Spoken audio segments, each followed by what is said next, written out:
right in. There's always room for another.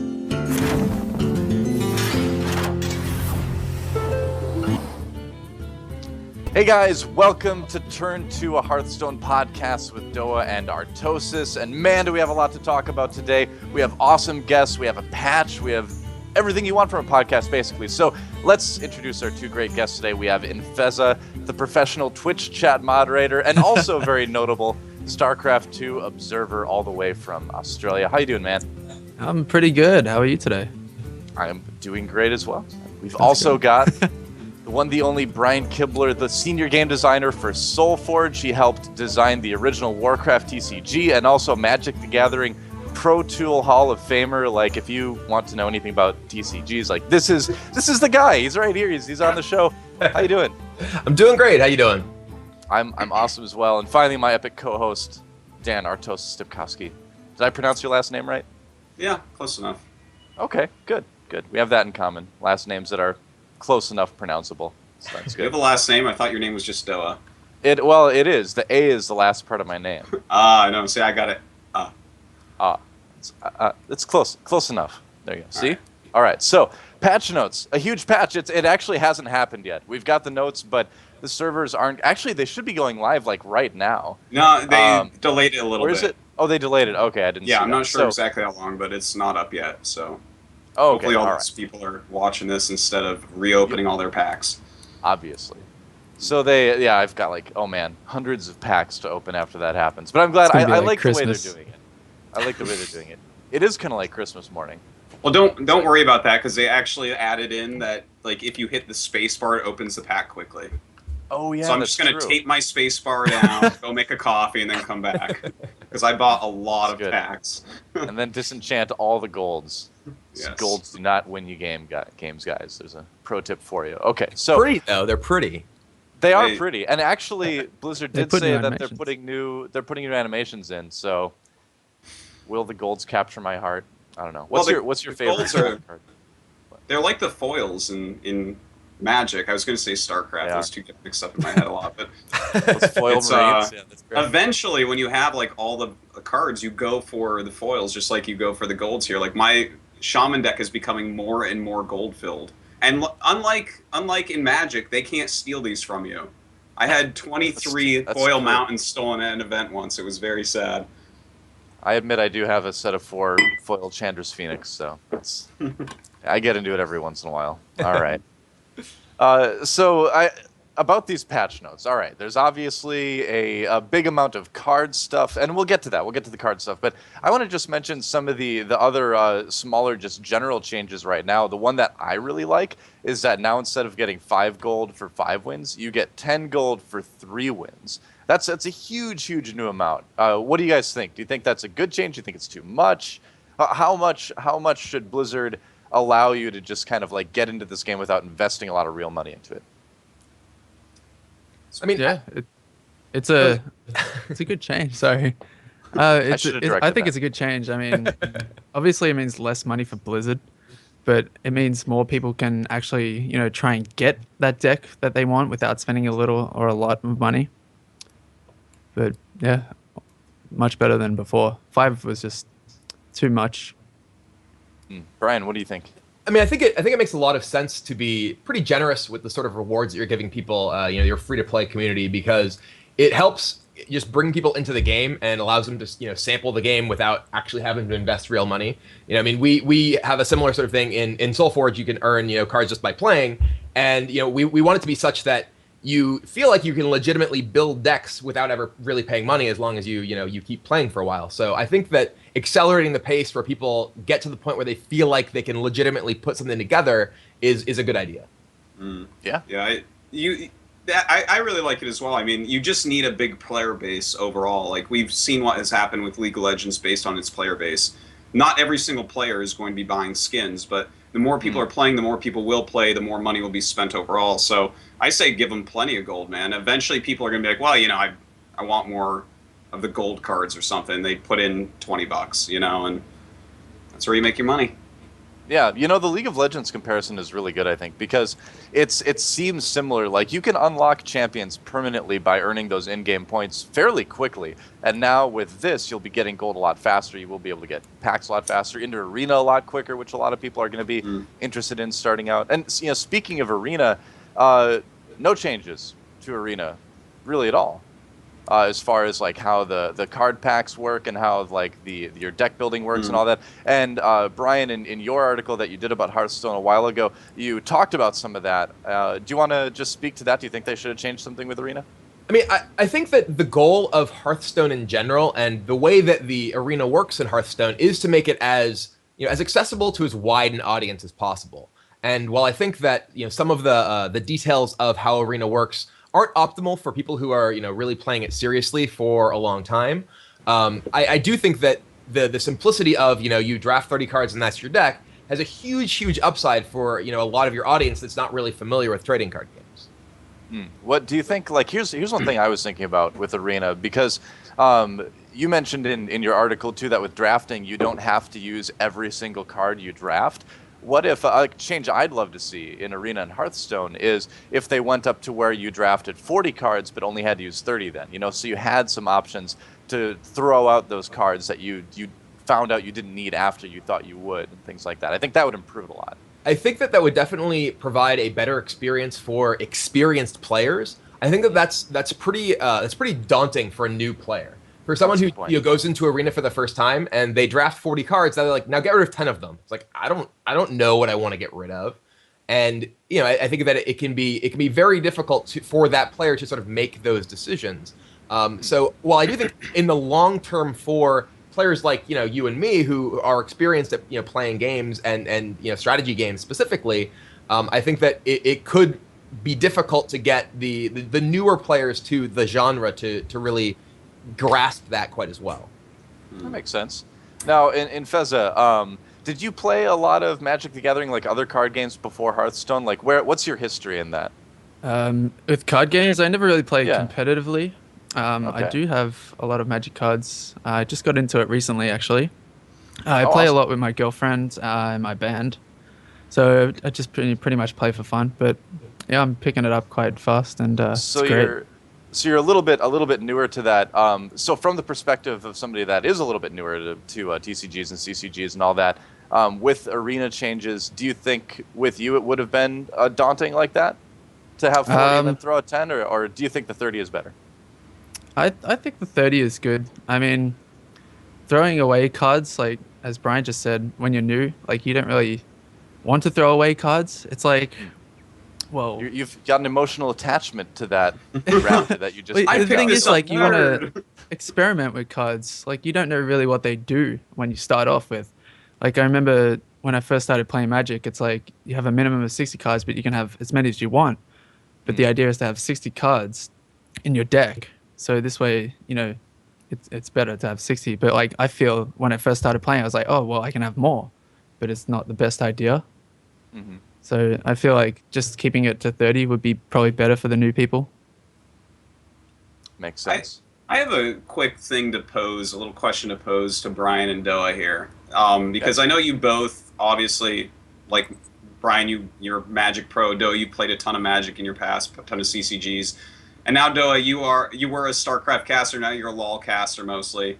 And Brian, we were talking about how you like to play some LoL and watch it as well. Now, I saw someone say somewhere, I forget, I can't quite place it, but someone said, like, Hearthstone is kind of the LoL of CCGs. Like, you look at LoL compared to some of the other esports out there, and it's maybe not quite, it doesn't take quite as much to play LoL as it takes to play StarCraft. It's a great game and all, but it doesn't. So, like, does that fit, that thing that someone said? Like, is Hearthstone kind of like, it is obviously not as hard as Magic, like, not even close, but maybe it has more wide appeal. What do you guys think about that? I mean, I think that, one of the big challenges of strategy games and collectible strategy games like Magic is, that they're very difficult. They're very hard for a lot of people to get into. Magic, it certainly didn't do itself any favors in terms of like Magic Online. Like Duels of the Planeswalkers is great in terms of being able to sort of ramp people into that kind of game. And Hearthstone is, basically even easier than that to get into. And while I do think there's actually a lot of strategic and tactical complexities of Hearthstone, it is definitely much easier to learn. And I think that that's true, much like League of Legends is to a lot of other sort of esports style games. And I mean, the goal of a great game, and this is from my perspective as a great game designer, isn't necessarily to have the game that determines who is the best and always have the best person win, or make it as hard as possible for people to be good at. You could add a bunch of different mechanics to a game and make it harder and make it require more skill to be able to excel at it, but that doesn't make it a better game. That doesn't make it more fun. And I mean, I think that's one of the reasons that like League of Legends is so popular. Is it's something that people can watch these people playing and be able to follow it and be familiar with it because it's something that they're able to easily experience themselves.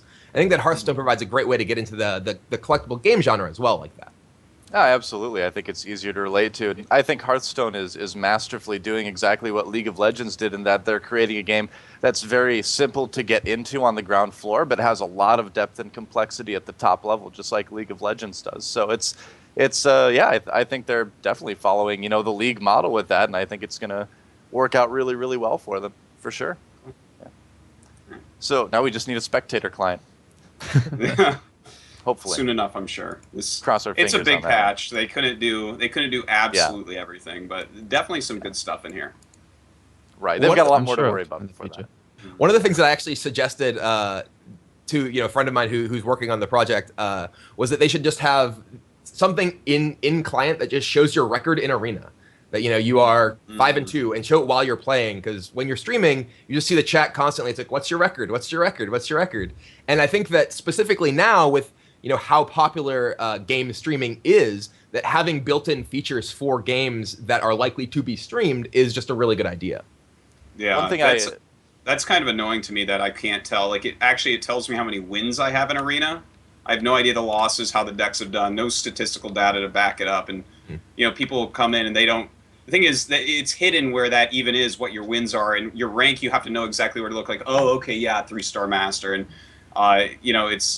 it doesn't really explain anything to you. And that's kind of like Blizzard has really dumbed down ladder rankings, even in StarCraft 2, where you can't even see how many losses you have until you're in Master League, which is like, oh, how noob friendly are we going to make these games? Well, I mean, frankly, I think that's actually a good idea from the perspective of a game that's trying to capture a wide audience. People like, this is one of the things with like a lot of games like Magic Online, for instance, used to have visible ELO rankings, and that just made people who were losing feel bad. You don't want to, particularly with ELO rankings, because you start at like 1200 and go down if you lose, rather than starting like at a number and always going up when you win. And it's important to cater to the players who aren't just your winners. That's something that I think a lot of fans of games who aren't really looking at it from the sort of internal side kind of miss. A lot of you have a lot of losers in games. The vast majority of your players are going to lose a lot, and I don't mean that in the sense that they are losers, but in the sense that most people can't win most of the time. Most people are not going to be that great. Yeah. So no, that's a very good point. I had something to say and then I totally forgot what it was. Oh well. So I guess in that case, oh no, I remembered. Okay, so one thing that I haven't seen in the patch notes at all that I was really hoping would make it in is the ability to scroll down on the side to see what the cards played were. Because right now you get like a little Final Fantasy turn gauge of about maybe like, what is it, like 7 or 8 of the last cards played. But I was really hoping that we'd get something where we could scroll all the way down and like really track it a lot better. But I guess that'll be coming later on, unless it's something that they haven't announced yet. What do you think, guys, about that? Well, they need that. Like sometimes I try to. I guess I should remember better, but sometimes like, did you use both hexes yet when we're getting towards the end of the game? Yeah. But I think they'll add it eventually. Yeah, I definitely think having would be nice. Yeah, a more complete game log would definitely be valuable to players who are trying to make those sort of decisions. I think that the one they have now is very nice because it's all graphical. You can just scroll down and see. It's very pretty, but it's not as functional as it could be. Mm-hmm. And Fezza, what do you think? Yeah, it's a cool little tool. Sometimes I just wish to scroll down. Sometimes I alt tab, and I don't pay attention when I should to my enemy's turn. And then I'm like, wait, what did you just do? Like I just wasn't paying attention, and you can't scroll down because maybe it's later in the game and You know, you're just trying to think, does he have this? How many cards does he have left, and of what? You know, does he have like the 2 hexes that you said? So, yeah, just more functionality would be pretty good. I guess in Arena it doesn't matter quite as much too because you can have like 8 backstabs and there's, you know, nothing that you can do about it. So that in that case you can't really track how much of whatever has been used yet. It's always a mystery. But, exactly. Actually, well, let's wait, before yeah. we go any further, this go question before I forget it. Now, Brian, you wrote like a really cool little piece on Hearthstone. I'm actually going to link the chat right now so people can click on it and take a look at it. And you definitely said some things about Arena and the way that it makes you go towards mid-sized creatures and stuff like that, and just the way it functions because of hero powers, all that. It was actually a very good read. Now, one thing, we actually had Trump on, I think, last week, and he's like a very famous Arena streamer for Hearthstone. And he actually likened this more to sealed deck than to draft for Magic.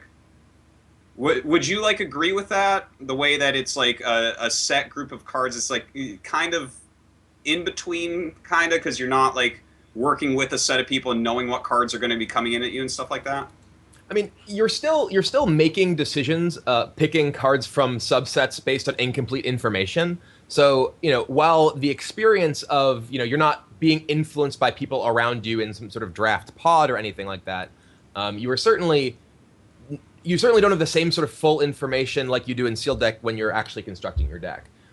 So I mean, I think that it has similarities to sealed deck in terms of the fact that your behavior is kind of siloed from other players. You're not sort of having interactions with other players in terms of influencing your picks.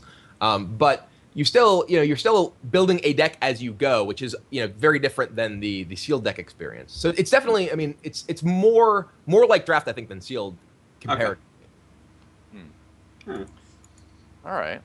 Well, I think I want to get into the meat of this. I want to get into the actual card changes. I don't know about you guys, but there's a ton to talk about with that. Let's talk first about the class that's probably dominated the conversations on this show about as much as it's dominated the game in general. Rogue. So Rogue. I'm going to link the chat to the patch update, the patch notes. I'll link you guys to in case you don't have it open. I want to start out the Rogue discussion here just by saying I was really nervous that preparation was not quite strong enough. And I'm really happy that they buffed it a little bit. Because I didn't feel like Rogue was casting enough free spells per turn. So whenever I played a Rogue, I was like, oh, I just feel bad for this Rogue because preparation is such a weak card. I don't know how they play that class. It must be tough. But overall, though, nerfs across the board for Rogue. Though I mean, Defias Ringleader, he's now like more like, this is my apartment, scrub. What do you think? This is my town. It's been downgraded a little bit. Conceal costs mana now. It actually costs mana. That's great. Headcrack is 3. I think that's actually a huge hit to that card. 3 mana for huge. 2 damage. That's, even though you get it back most of the time, that's a very big nerf to that one.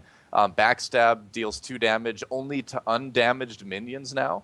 So that's a big thing because it was so easy to kill those 3 health creatures early on for rogues because you could do some little chip damage like with your weapon and then backstab for free.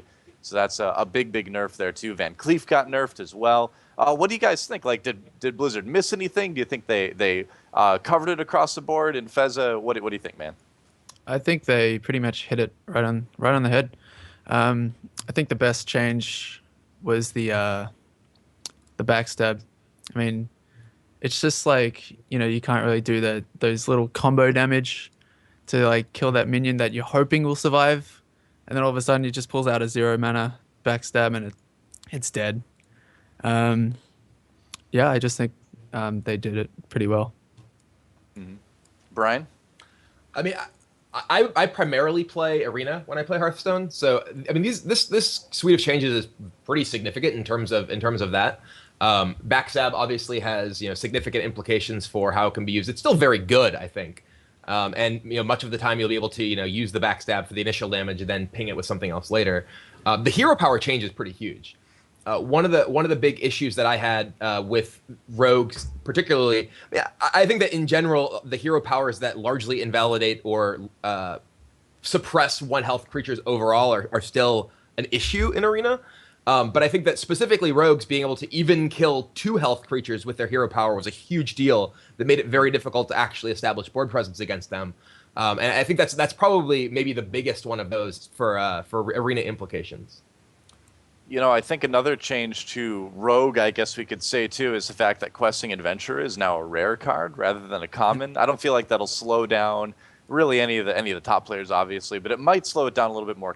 It's a more casual oriented nerf, which I think is good. You're going to be running into less of those guys if you're just kind of playing for fun a little bit more. So that's a good one. This was the only hero power that had anything changed in it, I think. Right? You know, that's what I was about to bring up is yeah, I mean, I thought we were going to see more hero power changes. And I know, Brian, you talked about hero powers a lot in that article. Yeah. You have some very strong opinions about that. What do you think about hero powers in Hearthstone right now? The fact that we didn't really see many changes on, and the fact that they're just still there. The single change is. Yeah. I mean, I've brought this up in my discussions with some people who you know are on the Hearthstone team, and you know they don't want to make sweeping changes like, you know, pretty much eliminate hero powers or massively down power the effects of them, you know, sort of this late in the process, I think. I do have concerns that particularly over the lifespan of the game, that the hero powers are going to end up eclipsing a lot of cards. You know, the fact that you have, you know, these hero powers that do these things means that a lot of cards that you could otherwise make are sort of pushed out. And I mean, you see this, as I talk about in the article, in Arena, you know, stuff like the 2/1 Murloc for one. Because like half the classes can basically kill it for free, you can barely ever play that card because, you know, card advantage is so important in terms of just, you know, being able to accumulate resources over your opponent, and giving them away a card for free basically that just they get to kill with their hero power is just such a huge deal. So, you know, I think that it will show as the game sort of matures as well that it sort of cuts off design space for what you can make and what cards are really viable in the game. Now, go ahead, Artosis. No, I insist. Well, yeah, hero powers are just so weird and hard to actually balance here. I really like that they changed the rogues one, but the one thing that I've had a terrible problem with, that I'm so frustrated with, is the priest's power. Because in the early stages of the game, every hero power has some utility. Like on Turn 2, name of the show, Turn 2, a funny place in this game. You can do something with every class except for the priest. It's like, It's so useless in the early game.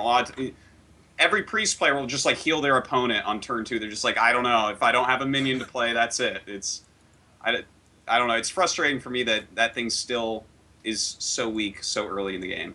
Yeah, no real changes to Warrior either, where a lot of people would say, well, Armor, yeah, it's definitely, well, it can be better than Priest on Turn 2, but later on in the game, how useful really is it? I saw someone in chat saying, too, that Priest hero power got a change, which it's obviously incorrect, but it didn't. Oh. But Prophet Velen, I believe he's legendary Priest card, he did have his card text changed to doubles the damage and healing of your spells and hero power. So now he does affect your hero power as well, where he didn't before. So, you know, and one thing I was kind of hoping we'd see with Priest too is a little bit more utility for Shadow Priest oriented decks, but that didn't really kind of happen quite as much too. They do have Shadow or Death now, which is interesting. It replaced Fade. I kind of like that. Priest had the biggest changes, I think, overall to their general card pool. Like, this is actually pretty insane.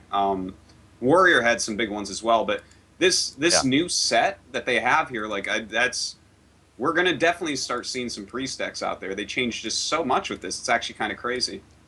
Priest has the ability to handle a lot more stuff, I think, than they used to as well. I mean, Holy Fire, you know, doing 6 or 5 damage rather now. I'm just looking at the patch notes here. Shadow or Death is great. It's going to be 3 mana to destroy a minion with an attack of 5 or more. And I never really liked Fate anyway, so I'm not really disappointed about that. I was a big fan of Fate, actually. You would be, wouldn't you? I would be. Aggro versus control. I don't know what that means.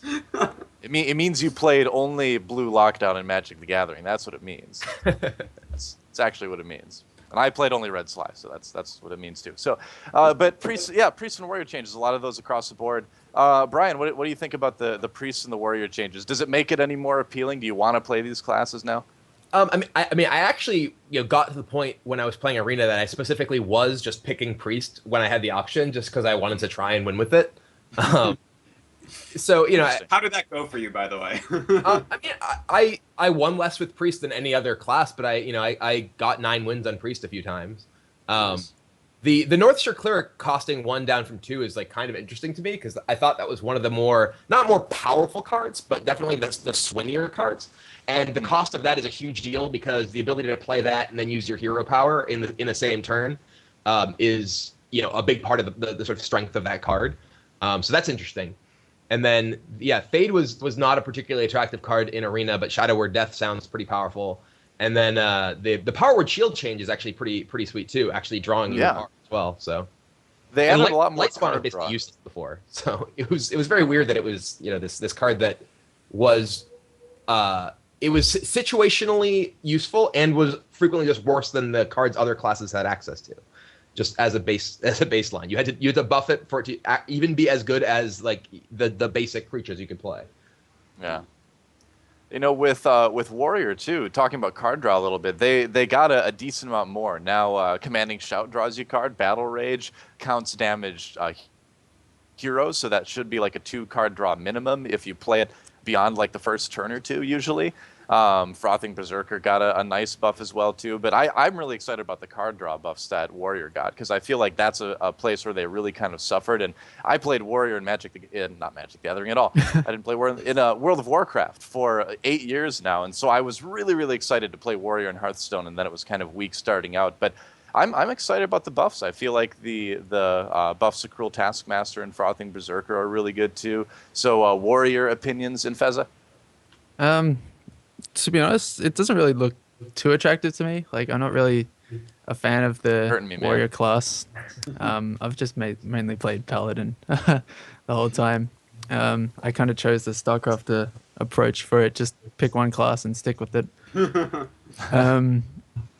But I think anything that draws cards, I love that ability. I just feel having a lot of options is nice to have in your hand.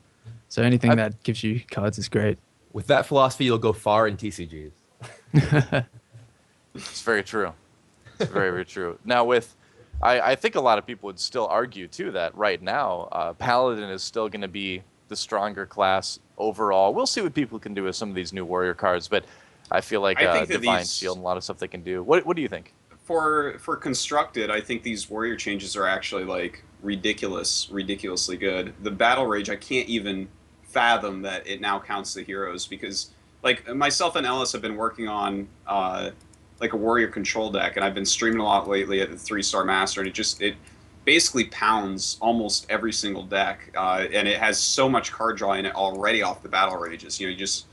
It's kind of an interesting deck, and I just look at the changes to these cards, and I really like these changes. I feel like that Battle Rage though, I like that they made it cost 3 mana at least, because at 2 it was like pretty tricky. Like there'd be turns where you play 2 of those after a Whirlwind, and then you clear the board and you just laugh because your hand is full. But I don't know, I think Warrior for Constructed is going to be like a lot better now.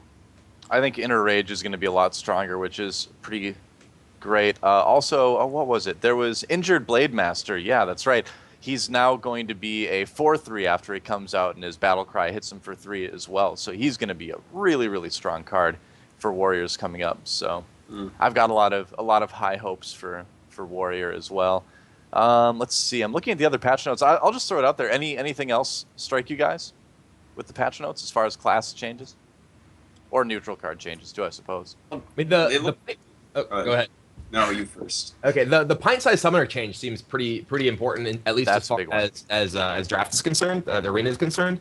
Just that was a incredibly difficult card to beat if your opponent played it early. That was one of my favorite cards to just coin turn 1 on the draw, and just start playing 4s on turn 2. That's a huge change to the power level of that card. Yeah, I'd say absolutely. I think for me a huge thing is a new visual for Emperor Cobra. It's going to make a big difference for my play. Well, I mean that is definitely something that makes a big difference. Just for this is sort of the quality of life thing for new players. You know, when you just see that sitting in play, and so many cards have like things that indicate, you know, okay, there's something you need to know about this card, and that's a hugely powerful effect. That if you just forget about it, you just, you know, when you attack into that, you feel really stupid because your guy dies. So, you know, it's the sort of thing that it's important to inform players of, so they don't just have a bad experience by just losing their biggest guy.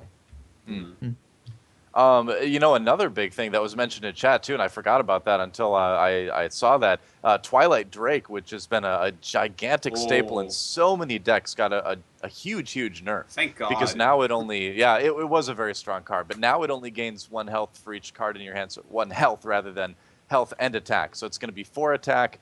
Health depends on your cards in hand when you play it. So that's a gigantic change to that card. That's good, man. Like, that is. I don't know if I'll use it in any of my decks instead of using it in all like I do right now. But thank God, because Twilight Drake is so I can't even tell you how many games I had, like, you just, the coin, and then turn 3 you have like a 7/7 Twilight Drake, and you just laugh, and then they silence it, and then the next turn you play another one anyways, and then they play one, and then there's like 3 Twilight Drakes on the board, and the card was ridiculous before, I think. Yeah, it's a lot better now. Another card that I think is just sort of a nice quality of life type change is the Frostwolf Warlord.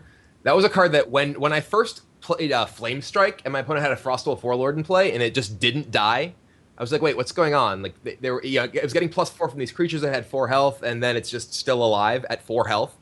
The battle cry effect rather than continuous effect makes it much easier to parse what's actually happening with that card.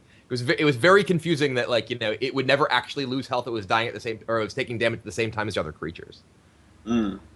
Yeah, the way that damage is distributed in the game and kind of the order in which things happen when you play cards is always something that's, and this is kind of a little bit of a different topic, but I think it's a good way to kind of segue into that a little bit for a moment or two anyway. But the order in which card effects happen is one of the most important things in TCGs and CCGs and all that. Anyone who's played Magic the Gathering or like any other card game knows that. I really want to see from Blizzard sometime a clear-cut rule set of how card effects play out. I want to know, if I play something, what's going to happen first. Because now you can kind of guess, but, you know, like you were saying, Brian, with Frostwolf Warlord, you know, why is it that the Frostwolf Warlord lives when everything else dies, when it would have 4 health if everything else was dead anyway? So I want to find out, like, how the game is actually doing this. Yeah, definitely the first time where I played a like multi-shot and killed, or something that killed my opponent's, I forget the name of the 4/2, who draws you a card when one of your other creatures dies. Oh, that guy. He has the funny sword. Yeah. Cult Master. When I killed a Cult Master at the same time as my opponent's other creature, and they didn't draw a card, I was like, oh, sweet. I was thinking they would draw a card, but it's definitely the way that the effects actually resolve can be a little opaque sometimes, and that it definitely could be clarified. Well, they've got stuff like go ahead. Same thing with the Paladin Secrets. Like, I'm like, if you have a resurrection one, and you're like, 2 things die at the same time, which one's going to be resurrected? I hope it's not like the crappier minion. So, yeah. Oh, my Silverhead recruit came back. Yeah. Oh god, that's the worst. Like, I love my token. Thank you. He's got he didn't lose any health. Hooray! Yeah. With there, you know, it's a little bit ambiguous, because with some cards they state it. Like, for instance, Earthshock has silence and then do 1 damage. Right. So it's like some cards they tell you what's going to happen. Like, the order is on the card, but with a lot of effects, you just never know. Yeah. True so Silver Champion does it as well. It I heals you love first. Right, it then does you heal you first. Yeah. Which makes it annoying to use at 30 health, but Yeah. oh well. That's a paladin problem. That's first world paladin problems. Or Yeah, first world paladin problem. Like, oh, you're at 30. Oh, poor guy. Oh. Why can't I go to 32 health? This Divine Shield deck is so hard to win with. Oh yeah. Said nobody ever. Yeah, pretty much. It's a pretty sick patch overall. I'm pretty satisfied. I'm really happy with it. I'm so happy about, like, the nerf to the rogue ability, the 2 health on Defias is such a big deal. It's that 3 health that's such a pain to actually get rid of. Of course, I don't know if I already said it. I'm sure I already said it like 8 times with the Twilight Drake. I'm like so happy they nerfed that piece of shit. That guy was too strong. And, like this is a really, really nice patch. Like I'm surprised they did absolutely nothing to Shaman at all, really. Like, healing totem no longer heals heroes. Okay. I guess that's good. Because that was my favorite totem, but not a whole lot. Your frog is now a beast? Which doesn't even really matter because the hyena no longer gets... Well, if your opponent has... Oh, I guess that doesn't make sense. What's the card draw guy? If you hex someone and they're the card draw guy, the bat... Oh, the Starving Buzzard? Is Starving Buzzard if you play a beast or if a beast comes into play? Let me look that up. I believe there's no actual distinction between play and comes into play in this game. I think it's summon. There's basically there's Battle Cry, which is when you play it from your hand. Then there's other things are when it comes into play, basically. Oh, this one says Starving Buzzard says whenever you summon a beast. So I guess it is specific with that one. Yeah. So some really, of some of the situations are weird like that. Like some of these secrets and stuff that like when minion comes into play or something, like if you use a totem or like the thing that summons wolves, what the fuck is that called from Shaman? I don't know why I don't know any card names. I'm like so dumb nowadays. Spirit Wolf. Is it just Spirit Wolves? Spirit Wolves. Yeah, I think it's just Spirit Wolves. Wolves. What is it? I don't know. Yeah, something. Those foxes or something. They like those don't trigger it. So what does the Spirit Wolf say? I don't know. That's There's what's that guy when he dies? You get 2 buzzards or 2 wolves or something like that. That lion guy. The Pride Buzzard. So I would expect Hex would too. I would expect getting your guy hexed would also do that, but it's not entirely clear because just how things resolve isn't clear. You see that with cards that get buffs as well. Like we had a Faceless Manipulator, which got changed previously. It would copy whatever buffs a card has. Now it just copies the card too. But then there were other cards in the game that like didn't copy buffs. So it's tough to. That's why I know Blizzard like watches this. So please give us some sort of document that tells us what order things are going to happen, because it's a big deal. It's a big deal if you're trying to build a deck and trying to decide how you're gonna play things for sure.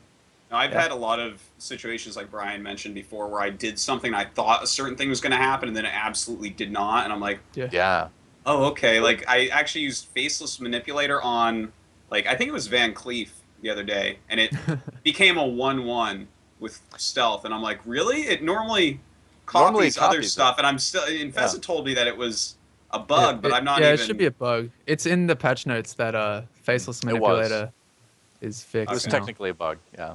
Yeah. Okay. I think you could just say Rogue's OP for pretty much every situation, and that's one of them, So right there.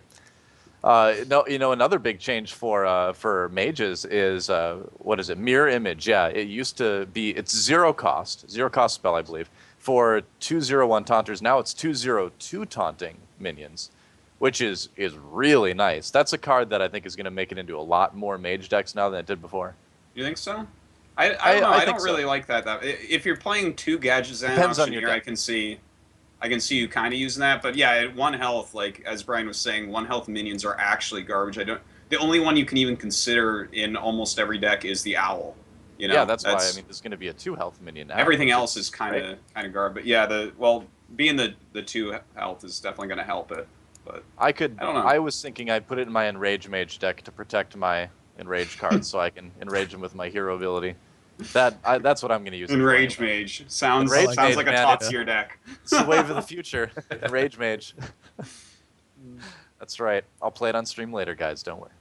So as far as let's see, I'm looking for more stuff now. Savagery for Druids. Now Druids had a lot of good AOE board clear. They had they had Swipe. They had Savagery. Now that's changed. It's 1 mana and targets 1 minion instead. So it's kind of like a cheap single target nuke depending on your hero's attack at that time.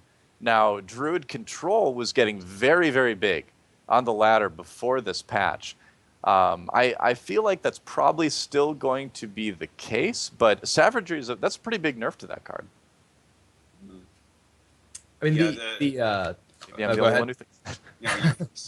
No, I actually think like I haven't really played too much with Savagery because again the majority of my gameplay has been in Arena, but the Starfall change is actually pretty huge. For Arena's sake, so many of my Druid decks would just Starfall and what's the Star? Is it Starfall and Starfire? I don't remember. There's Starfire and Starfall. Starfire, I believe, is a Just 6 not at damage all draw confusing. card. No, it's a World of Warcraft thing, guys. The amount of lightning You're cards not in in. my Shaman deck is like I don't even. It's hard to remember all these. But yeah, so I mean, the frequency with which I could just burn my opponent out by just starfalling and starfiring them to the face, along with swipe and stuff. So much of their damage could just actually incidentally also hit players that even in like long games you could just blow people up over the course of a couple turns. And this change I think is pretty significant to Druid's power level in Arena. I think it's pretty significant in the actual ladder too, because if you're playing like, let's say control versus control against Druid, the one thing that they really had up their sleeve that the other decks didn't is almost all of their minion control also could just burn you out at the end. You're both sitting there on 10 mana, like just suddenly bam, they do 10 damage one turn, 10 damage the next. You're like, oh okay, that's. And if I was playing a minion deck, you would have just killed them with those and been in a fine spot here anyways. Right. So that's pretty strong. I think Blizzard was actually really smart to nerf Druids because they were kind of like the shadow class that was really, really strong, but nobody really talked about it because Rogue was out there and Hunter was very obvious. But I think that was good of them to identify that Druid was really, really maybe a little bit too strong too. Wait, can I go off topic just real quick for a second here? I guess. Because Brian, you helped like make the WoW TCG, right? Or CCG, Correct. Whatever we actually. Yeah. By the way, I'm just going to get this out of the way. I have played CCGs forever, but I don't know. Am I supposed to call them TCGs or CCGs? I don't even. A trading card game, collectible card game. I think these days the most common term is CCGs, specifically because a lot of them don't actually involve trading, like Hearthstone. Oh yeah, I guess that makes perfect sense. Okay, all right. So, first, you actually helped create the WoW CCG, right? That is correct. Okay. Yeah. How does this game Hearthstone compare to the WoW CCG? Because I know a lot of this game was taken from that game, and obviously this is going to be a more simplified version. But how does it compare to that? I mean, what do you mean? How does it compare? Like in terms of in how much do you like it compared to that? And I know that you might be a little bit biased having worked on the other game, but like, how good of a game is Hearthstone compared to the WoW CCG? Should they have just kind of ported the WoW CCG into this and kept it more that way, or are these good strides?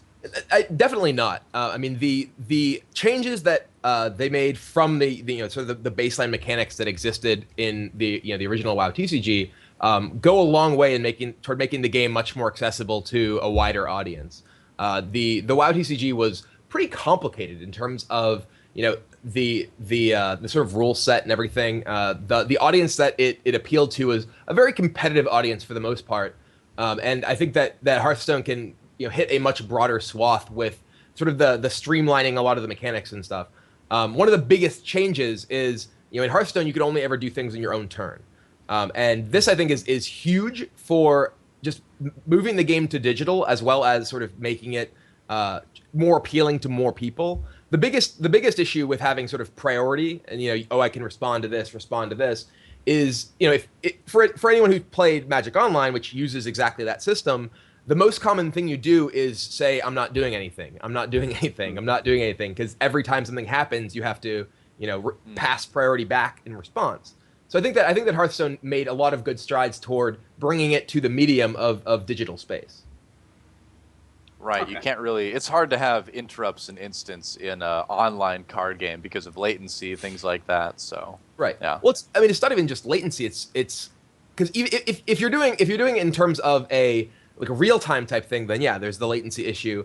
But even just if you're doing sort of turn based collectible game, it's boring to sit there and pass priority back and forth over and over. And even if you do have shortcuts to skip your priority for an entire turn, I can't even tell you the number of turns I've skipped playing Magic Online, because it's like, oh, oops, I meant to press F2, not F6. I guess I didn't take my first turn and now I'm discarding.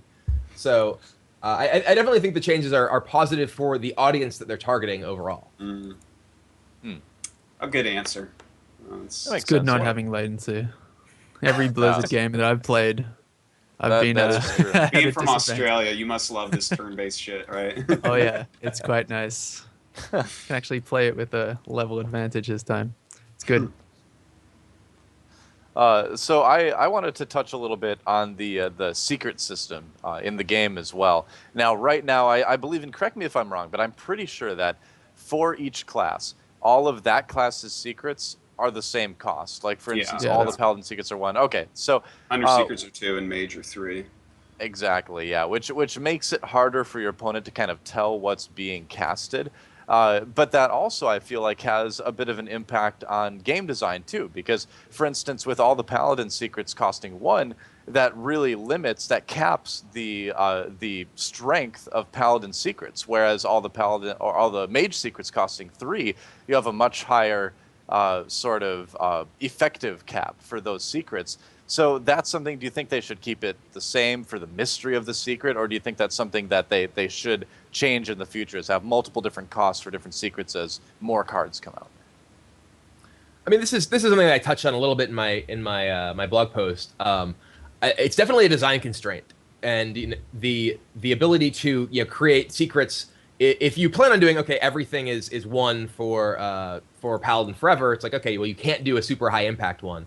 I do think that if they do provide, every time they make secrets, they make a batch of a certain number that do all cost the same amount, that it ends up retaining an amount of a good amount of that space. So say you made 3 new Paladin secrets and they all cost 4, then it's like, oh, okay, now you don't know exactly what it is because there's a variety of them that cost this amount. And one thing that I actually didn't know when I was writing that blog post, that there's actually a UI element that tells you what it costs. If you mouse over the actual secret question mark, it'll tell you. Oh, really? So As long as there's an in-game way to view that, then I don't think the having to know pay attention to the resources they spent in the turn is really a problem. So Yeah. Oh, that makes sense. I didn't realize you could see the cost just by mousing over it. That's there's a lot of stuff in the game that exists that I have to discover myself or have people tell me. Like what you mentioned earlier, I didn't even know how to check my rating or what I don't know, league I was in arena or whatever until someone was like, oh, there are these league things. And I was like, where do I even find this? Yeah. I was just digging around, clicking all the buttons until I found it. I suppose you can write that up to the beta status of the game at the moment, and it's fairly well polished for a beta already, I gotta say. I mean, the game is beautiful. As I said in the article that I wrote, the polish in the game and the animations and sound effects and everything, it really plays super smoothly. It gives an incredibly good first impression. So I think that this is going to be an awesome game that'll bring a lot of people who otherwise really wouldn't be interested in collectible card games into the genre. Yeah, there's basically the entire StarCraft scene for all the pros and stuff are playing some Hearthstone, and most of them were not ever Magic players or anything, which is kind of neat to see them kind of delve in and be like, oh wow, this is actually really cool. But do you think I already kind of read it in your blog, Brian, but is this something you think it's going to probably help out SoulForge, which actually makes a lot of sense. I have to agree with that, but will this help out Magic, do you think? Because Magic is way more expensive, way harder, way higher learning curve. Is this actually going to grow that at all, or is this going to maybe steal from what that could have had? I think that it has the possibility to just expose people to the genre of game. They realize they like it when it was something they were never exposed to before, and they could possibly decide that they want something a little bit more complicated, a little bit more competitive depth to it, and they end up going to try a game like SoulForge or Magic or any of the other options out there. I mean, there are a ton of digital collectible games that are coming out right now, and I mean, I think that Hearthstone is the most visible. Because of the Warcraft license and just Blizzard's huge presence for it, and I think that's actually going to be beneficial for all of them. Mm. Oh, totally. Yeah, no, I'm always saying that about the other esports as well. A lot of the people in the StarCraft community are threatened by League of Legends, and I'm like, get as many people playing esports as you want, man. I don't care. In fact, I want people who are watching StarCraft right now to try League in case you like it more. Go enjoy yourself, but eventually we'll get people that are like, I need something single player that you have to do more with your free time, with your time, or whatever it is that they're looking for that StarCraft may have. So yeah. Anything that grows the scene is a good thing. Now, I feel Oh, go ahead. No, I was just gonna say, I think gaming in general and online gaming in particular has just grown so much over the past, few years. And I mean, with Twitch and sort of the explosion of streaming, I think that the growth of any game is good for really all of the games. For sure. No. I have to agree, even though much of the online community disagrees with these points. They'll get with it. They'll figure it out eventually. I have confidence. Now, I feel bad because we haven't given Infez enough time to talk today. Jeez. And so I want to ask, We're all very Infeza, vocal. I've got a question. He is a professional observer. Just He throwing is, that and out. I've got a, This I've is got why a we question don't really speak. specifically. We just like to watch. I've got a question specifically oriented towards that for Infeza, because you do a great job observing StarCraft 2, and you are well known for that. So when we take that back to Hearthstone, even though the observer UI probably a long way off, coming from the observing that, right, but like you don't have to move the camera around and stuff like that, but judge it from your observer background, what sort of information do you think is important that they have in there? Like, what do they need to do to make this work? Because StarCraft 2 obviously has a great observer UI. What if anything can they take from StarCraft 2, and like what do you want to see in the observer UI for Hearthstone when it comes out eventually? Jeez, that's a hard question. I haven't really actually It's very thought open. about You that. can really answer anything you want. I'm making it easy mean, for you. The first thing would be the log. I still think that you still need to go back and look at the log and show people the log. But like when you do that, it kind of takes up the whole screen, which is not the greatest thing. Then again, I mean, just a standard observer client would be nice. I mean, to watch a tournament now, you have to have somebody else's stream open to see both cards. So I don't know. The first thing would be an actual client. Now, there's on that note, in Magic the Gathering, I've seen like a little tiny bit of the streaming that they've tried at like the Pro Tour and stuff. What is, generally speaking, Brian, like the way that they broadcast a Magic match that's actually in person live? Like, do you have to like show your cards like a poker cam or something? Like, how does that work? Well, for the Pro Tour events, they have people over the shoulder of each of the players with actually iPads that they're sending information back to the commentator booth, where they are posting the hand on screen so the viewers can see it. This is actually a fairly new development in terms of Magic coverage. That's pretty cool. But That's I guess really cool. in I like digital card game, of course, you're going to be able to do that a bit more easily. But then, of course, it's also hard to stop people from cheating, tuning in, and seeing that. Always an issue.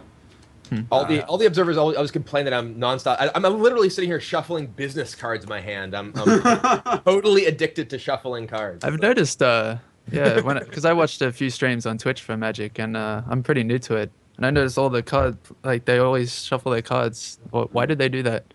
Once you know the card art, there's like nothing else to do. So you're just like doing this while you're thinking, That's it? I mean, for me, it actually began years and years and years ago.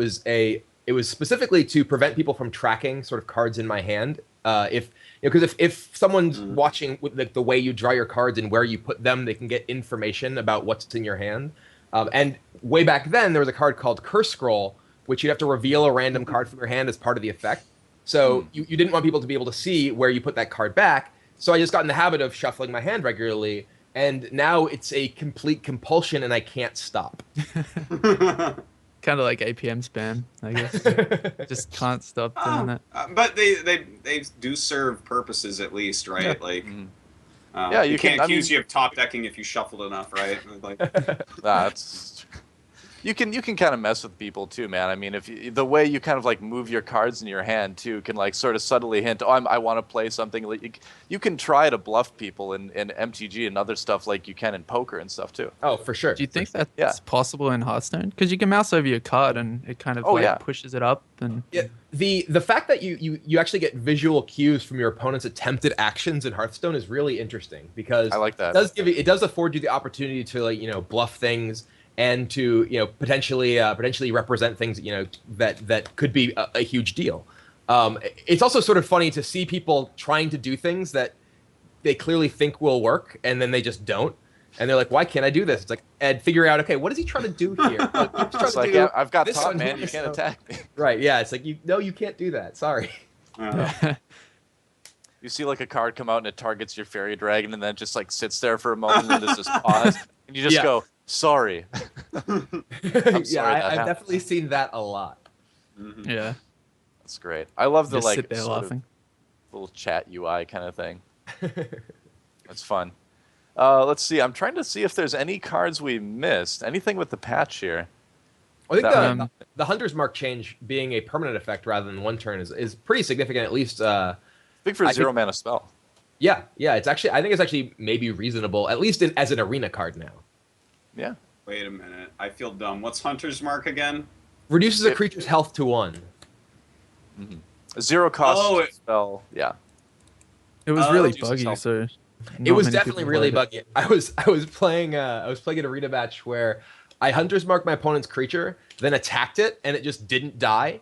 And then they attacked my creature, and then it again just didn't die. So this creature with 1 health just killed 2 creatures, and should have been taking a bunch of damage, and was just apparently immune to damage. It was permanently at 1 health. Sick. I think It's fun when you just cast things and they just don't happen sometimes. It's like, oh wait, that wasn't how that was supposed to work. My favorite is when my creatures actually jump around to different sides, like during the so match. annoying. It's just, Yeah. I'm like, no, I definitely played him over there. He's like jumping over here and jumping over there, and I'm like, oh, where do I put the Argus Defender? I'm not really sure where this guy is. Yeah. It's like you put down the stone claw or the flame tongue totem like between you two guys, and then it flips so it's on like the left side. And you're like, no. Now my totem that I was gonna attack with does no damage. But No, no, yeah, plenty of times. that's fun. Speaking I've of heard that- reports of. Oh, go ahead. Oh, sorry. Speaking of that, I was gonna say the what was it? That card that gives everybody taunt. Oh yeah. Oh yeah, they nerfed him. a That little got bit. changed. Yeah. Uh, That was a I bit don't. strong. Some Fury Protector. That's it. It's interesting whether that's a buff or a nerf to the card, because now you can actually use it to protect specific creatures, which you couldn't do before. So I actually sometimes I would have several taunt guys and have that guy in my hand. And I'm like, well, I want to protect this specific utility minion, so I don't want to play this card. So now the fact that you can actually position it in such a way that it doesn't give the creature you don't want to be attacked taunt is maybe it makes the card stronger. Yeah. Well, that was a big problem with the Fade spell too, because essentially if everything has taunt, Right. then nothing has taunt as far as like creature board control goes. So Yeah. it's I would say that's actually a little bit of a nerf too, definitely. But what about there's that buff, other buff, card rather. for 1 more mana that gives the adjacent minions +1/+1 as well. So I feel like this Well, card Argus isn't gives as good. it's 2 more, I think, right? Argus Is it 2 more or 1 Argus more? is- Yeah, Argus, 4 mana. Argus is 4 for a 3/3 that gives the adjacent guys +1/+1 and Protector or Yeah. taunt. And Protector was the WoW TCG version. oh, oh, there you go. I thought it was only 1 mana difference, but yeah, I still feel that's a much better card. Let's see.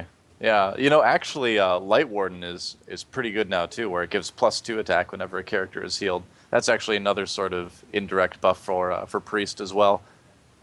Yeah, they got a lot That's of kinda things nice. like that.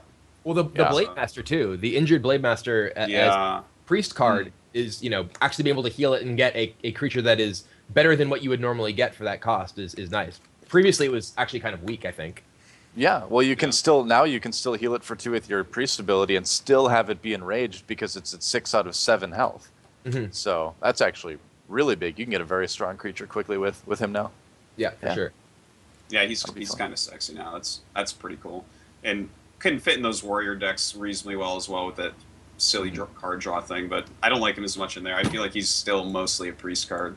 Well, one of the things with warrior decks is I always felt like the warrior minions that you would put in those decks always were like maybe 1 health shy of being safe to enrage, because a lot of them would go down to 2 health or 1 health, and that's very vulnerable to nearly like any sort of Everybody ward can clear in kill the a game. 2 health or 1 health minion. if they need Exactly. to. So Like, there were no changes really for that. And so that makes me still a little bit worried about Warrior. I mean, I'll have to test it, obviously. I think it's going to certainly be better, but we'll see. We'll see how it is. That was kind of the one thing where I was like, I would have liked to see a little bit of health buff on a few guys here and there. Yeah. So, well, I think actually we've hit about our hour mark, and that was the goal for the podcast today. So I think we're going to probably call it a day there. Great conversation. So let's do some shout outs. Brian Kibler, what do you want to say? Nothing. No. Thanks for having me on the show. And for those of you who haven't yet, I suggest you check out SoulForge. If you like Hearthstone, it's another sort of free to play online collectible game. You may like it, and you don't even need a beta code. It's available right now for download on Steam or on iOS for iPad. And go check out my Hearthstone article on my blog and give me some traffic. So awesome. Oh, it's on on iPad as well. Yeah, it's on Steam and iPad. It's totally cross-platform. You can play, the same account in both of them and battle people on each different platform. Sick. I just got an iPad something actually for my subway rides. All right, I just finished. Seriously. I just finished Fire Emblem. I was looking for a new game. Well, and Fezza, what do you have to say? Go for it. I don't really have any sponsors. I wish I did, but I guess next week you can catch me at IEM New York. I'll be there observing the StarCraft 2 tournament. Tune into that. Shout out to Artosis and Doa for having me on the show. And shout out to Simpatico. He's awesome and does an amazing job. Indeed, he does. Totally. Artosis, it's your turn. For me, big thanks to you guys for coming on. It has been a wonderful little discussion, I think. Exciting to see where this will go. Everyone make sure you go check out SoulForge. I'm going to start playing it a little bit, so maybe you can even play against Artosis if you're equally as bad. Big cheers to Simpatico, of course, Simon, Simpatico TV on Twitter. He's the one that produces this show. He does all the actual hard work. And Doe, of course, too. He does a great job. And cheers to my sponsors, TTE Sports and iBuyPower. Cool. Well, I guess I'll buff myself now or something. But thanks for, or not, I don't know. I nerfed Doe and hang up the call. I'm +1 health now. Because I've got a bit of a cold, so I need it. So anyway, yeah, thanks to you guys for coming on. I think the show was awesome. I had a lot of fun talking about the patch stuff. Thanks for Simpatico for hosting it, as always. The technological host does the best. It's awesome. And yeah, I guess follow me on Twitter and all that stuff. My stream is GGDoa as well. I'll be streaming a lot of different stuff, including maybe some SoulForge too. I've checked out the website, but I haven't downloaded it yet. But I will do that now. Because it's got a cool logo. I can see your shirt. I like the logo. I was a graphic designer, so I can appreciate that. That's awesome. But yeah, I guess that's it for the show. Thanks for you guys for watching, and we'll be back next week with more Hearthstone action on Turn 2. So until then, hopefully you get the coin, and see you guys next time.